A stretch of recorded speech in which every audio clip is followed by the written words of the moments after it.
الحمدللہ رب العالمین والصلاة والسلام علی رسول الکریم اما بعد۔ محترم میرے دین بھائیوں، بزرگان دین اور میرے عزیز ساتھیوں، دوستوں اور پردے میں بیٹھی خواتین اسلام، تمام قسم کی حمد و ثنا، بڑائی، کبریائی اس اکیلے اللہ وحدہ لا شریک لہ کی لائق و زیبا، جس کی توفیق سے، جس کے فضل سے میں اور آپ رمضان المبارک کی یہ مبارک گھڑیاں گزار رہے ہیں اور آخری عشرے کے 4ویں دن میں ہم داخل ہیں۔ میں اللہ سے دعا کرتا ہوں اللہ تعالیٰ ہم تمام کی عبادتوں کو قبولیت کا شرف عطا فرمائے۔ میرے دینی بھائیوں، آج جیسا کہ ہم نے ایمان کے پورے 4 ارکان سن لیے، اللہ پر ایمان، فرشتوں پر ایمان، کتابوں پر ایمان اور رسولوں پر ایمان سن چکے۔ اب ایک جو ایمان 5واں جو رکن ہے، قیامت پر ایمان، آخرت پر ایمان۔ آخرت پر ایمان یہ ایسا موضوع ہے، اگر آدمی آخرت کے تعلق سے ایمان پکا کر لے تو اس کے لیے سب ایمانیات آسان ہو جاتی ہیں۔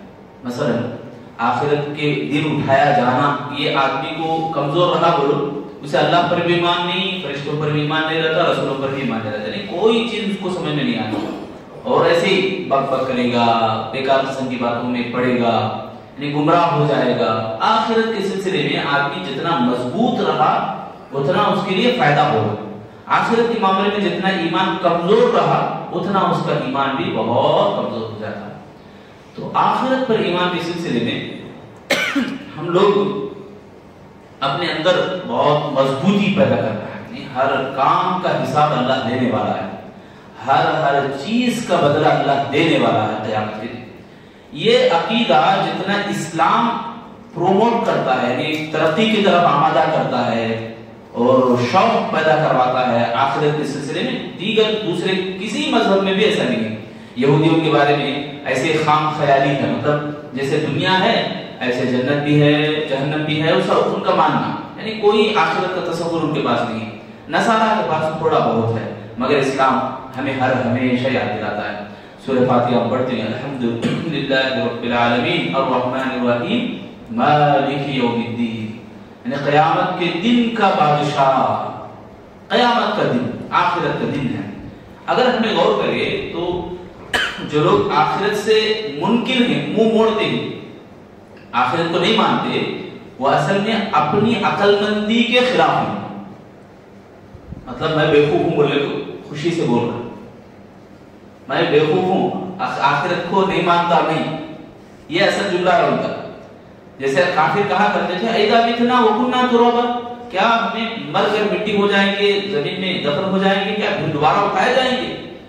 تو ایسے سوال کے لیے ان کی خود عقل جواب دیتی ہے۔ انسان کے اوپر ہی کبھی کبھی ایسے مرحلے آتے، کبھی انسان ایسے مجبور ہو جاتا، نچوڑا جاتا، مگر اس کے دل میں، مسلمان خاص طور سے، اس کے دل میں ایک چھوٹی دیا، چھوٹی چراغ اس کے دل میں وہ جلا دیتی رہتی، یعنی زندگی دیتی رہتی، کیا کہ آخرت کا ایک دن ہے، اس دن مجھے آغاز ملے گا۔ یعنی آدمی اندھیروں میں بکھر جائے، پریشان ہو جائے، کوئی راستہ اسے نہ ہو، نظر نہ آئے۔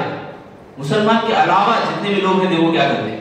گئے فین کو پھندا لگائے، گلا ڈال دیا اور موت کے بارے ہو گئے۔ ایسے کتنے لوگ ہیں، اور جو اسلام والا ہے، سچا مسلمان ہے، جس کو اسلام اچھی طرح سمجھ میں آیا ہے، ایسا آدمی کبھی بھی یہ کام نہیں کرتا۔ موت کے حوالے میں کہیں کو جاؤ، اللہ نے زندگی دیا ہے، وہی حل نکالے گا، اور یہ مصیبتیں جو پریشانیاں ہیں، اس کے بعد ایک زندگی ہے، اس کے بعد ایک آدمی کے لیے، اس کے لیے سامان ہے، راحت ہے، یعنی آرام کی زندگی اللہ عطا کرے گا۔ دیکھو دنیا کے اندر ایسے مظلوم بھی ہیں، کتنے غریب ہیں، کتنے لاچار ہیں، ان کی آنکھوں کے سامنے بڑے بڑے مالدار ہیں، کیا انہیں اپنے آپ کو تسلی دیتے رہیں گے؟ ارے ان کو تو اب ملا ہے، ہمیں کبھی نہ کبھی ملے گا۔ کب ملے گا؟ یہ قیامت ہی کا دن تو ہے۔ مطلب یہ ظلم ہو رہا ہے کسی کے اوپر، بہت سارا آدمی ظلم سہرا، مار پیٹ ہو رہی، ظلم کیوں سہرا؟ وہ خود کہے گا نا، آج ان کا دن ہے تو کل کا دن ہمارا ہوگا۔ یہ کل کا دن بھی ان کے جملوں میں قیامت کا دن ہے۔ تو مطلب یہ کہ آخرت کے اوپر آدمی کو یعنی ایمان عقلی دلیل ہے، ایمان لانا آدمی کے لیے یہ عقلی دلیل تو آدمی اپنی دلیل کے ساتھ سوچ، اپنے دماغ لگائے تو اس کو سمجھ میں آئے گا کہ آخرت کے اوپر مجھے پکا ایمان لانا ہے۔ قیامت کے دن تو اللہ تعالیٰ سبحان اللہ ہر ایک کا بدلہ دے گا، انصاف اللہ کرے گا۔ کیسے؟ دنیا کے اندر جانوروں کو جنت جہنم نہیں ہے، جنت جہنم کا جو معاملہ ہے انسان اور جن کو ہے، جانوروں کو بھی اللہ پیدا کرے گا قیامت کے دن۔ ایسے دو جانوروں کو پیدا کرے گا، ایک بکری کو سینگ ہوگی، ایک بکری کو سینگ نہیں ہوگی۔ دنیا میں سینگ والی بکری بغیر سینگ والی بکری کو ماری ہوگی، تو قیامت کے دن اللہ اٹھائے گا ان کو، جس بکری کے اوپر ظلم ہوا ہے اس بکری کو بدلہ دلوائے، اس کو سینگ دے گا اور اس کے ذریعے سے اس کو بدلہ دلوا کر اللہ مٹی بنا دے گا۔ اسی مٹی کو دیکھ کر کہے گا کافر، وَيَقُولُ الْكَافِرُ يَا لَيْتَنِي كُنْتُ تُرَابًا، وہ مٹی ہوگی نہیں جانور، اس مٹی کو دیکھ کو بولے گا کافر، اللہ کافر بولے گا وَيَقُولُ الْكَافِرُ۔ سورہ نبا کے آخری آیت، کاش کہ میں بھی مٹی ہو جاتا ایسے، مگر اس کو اللہ کو موقع نہیں دے گا، بلکہ اس کے لیے جہنم اللہ تعالیٰ تیار کر رکھا ہے۔ اللہ ہم سب کو بچائے جہنم سے۔ تو جتنی بھی باتیں ہم آخرت کے سلسلے میں قرآن اور حدیث کی روشنی میں سنتے ہیں، بے شمار دلیل ہیں۔ میں تو آپ کو اپنی دلیل بتایا نہیں، عقل ہمارے صحیح ٹھکانے پہ ہے، وہ تو آخرت کے اوپر آدمی کو ایمان ضرور لائے گا۔ ہمارا دماغ اگر اچھی طرح چل رہا ہے تو آخرت کے معاملے میں مضبوط ہوگا۔ کیسے؟ اللہ تعالیٰ نبی کو بھیجا، اس کے بعد نبی صلی اللہ علیہ وسلم کے ذریعے سے آخرت کی جتنے بھی باتیں اللہ کے نبی صلی اللہ علیہ وسلم کے ذریعے سے بتائے گئے، مصداق النبی یعنی نبی صلی اللہ علیہ وسلم کی تصدیق ہو رہی ہے اور ہمارا ایمان بڑھے گا اگر آخرت کے اوپر ایمان ہمارا رہا۔ اور آخرت کے بارے میں ہم سوچ رہے ہیں کہ یہ قیامت کے دن ایک دن ضرور آئے گا، جس کے بارے میں اللہ تعالیٰ نے کہا یقینی دن ہے یہ، اس کے بارے میں کوئی شک نہیں ہے۔ قیامت بولے تو ہی قائم ہونا، تو قیامت کا دن، قائم ہونے والا دن، آخرت آخری دن، یعنی اس کے بعد پھر دنیا میں بھیجا نہیں جائے گا، بس دنیا کو بھی وفات آ جائے گی، دنیا بھی اینڈ ہو جائے گا، دنیا کو بھی موت آئے گی۔ اللہ رب العالمین وہاں پر حشر کے میدان میں جمع کرے گا، پھر جنت جہنم کا فیصلہ ہوگا۔ بہرحال آخرت کا دن جس کے اوپر ہم ایمان لائیں گے تو تصدیق کر رہے ہیں ہم اللہ کے نبی صلی اللہ علیہ وسلم کی۔ دوسری بات یہ کہ اللہ کے نبی صلی اللہ علیہ وسلم دیکھو کئی حدیثوں میں فرمائے کہ میں اور آخرت یہ دونوں دو انگلیوں کی طرح ہے۔ اللہ کے نبی صلی اللہ علیہ وسلم کی حدیث ہے کہ میں آ گیا تو میرے بعد قیامت ہے، مطلب اب کوئی نبی نہیں آنے والا، اب رہا ایک بڑا انقلاب تو وہ قیامت کا دن۔ تو یہ ہمیں مان لینا چاہیے، نبی صلی اللہ علیہ وسلم کے احادیث میں یہی بتاتی ہیں، اور خود آدمی خود یعنی جیسے میں بتایا عقلی دلیل۔ تو پہلی چیز کیا ہے؟ آخرت کے سلسلے میں تین باتیں ہمیں یاد رکھنا ہے، آگے میں بتاتا ہوں کہ ایمان ہمارا کیسے ہونا چاہیے۔ تو پہلی چیز آخرت کے معاملے میں ہم لوگ چھوٹی نشانیاں بڑی نشانیاں اس کے اوپر بھی ہمارا ایمان ہونا ہے، یعنی قیامت کے قائم ہونے سے پہلے اللہ تعالیٰ کچھ علامتیں ظاہر کرتا ہے، جیسے جو نشانیاں آئی اور گزر گئی، جیسے اللہ کے نبی صلی اللہ علیہ وسلم کا آنا یہ خود ایک بڑی نشانی، اس کے ساتھ اللہ کے نبی صلی اللہ علیہ وسلم نے فرمایا کئی فتنے آئیں گے، کئی فتنے دنیا میں رونما ہوں گے، اور وہ فتنے آئے اور چلے بھی گئے، کچھ فتنے چل بھی رہے ہیں، اور آنے والے بڑے بڑے فتنے بھی ہیں، جیسے زنا کا عام ہو جانا، اور یتقارب الزمان زمانے کے قریب ہو جانا، زمانہ ایسے تیزی سے بھاگ جانا کہ ہمارے کو نظر ہی نہیں آ رہا، ایک سال ایک مہینے کے جیسا، ایک مہینہ ایک ہفتے کے جیسا، ایک ہفتہ ایک گھنٹے کے جیسا، ایک گھنٹہ ایک منٹ کے جیسا گزر جائے گا، جیسا کہ آج ہمیں محسوس کر رہے ہیں۔ ایسے بہت سارے نشانیاں علامتیں جو قیامت کے سلسلے میں ہیں، ان سب کے اوپر ہمارا ایمان۔ دوسری بات یہ قیامت کے دن کے اوپر ہمارا ایمان، اللہ جب سور پھونکے گا سب لوگ حشر کے میدان میں جمع ہوں گے، نام اعمال دیا جائے گا، رزلٹ اللہ دے گا۔ اللہ سے دعا کریں ہم سب کہ اللہ ہمارا اعمال نامہ سیدھے ہاتھ میں اللہ ہم سب کو لینے کی توفیق دے، آمین۔ تو بائیں ہاتھ میں بھی لیں گے، پیچھے سے لیں گے، بائیں ہاتھ میں، لیفٹ ہینڈ میں، ایسے لوگوں کا انجام بہت برا ہوگا۔ یعنی اس دن کے اندر جتنے بھی کام ہیں ان تمام کاموں کے اوپر ہمارا ایمان ہونا۔ تیسرا اس بات پر بھی ہمارا ایمان ہونا کہ انسان کی آخرت یعنی انسان کی جو قیامت ہو وہ کب شروع ہوگی؟ ہر انسان کے موت کے بعد سے ہی اس کی قیامت شروع ہوتی ہے۔ نہیں ہم لوگ سوچتے کہ قیامت بہت دور ہے، ابھی نہیں آئی۔ اللہ کے نبی صلی اللہ علیہ وسلم جو حدیث ہے کہ اللہ کے نبی فرما رہے ہیں قیامت بہت قریب ہے،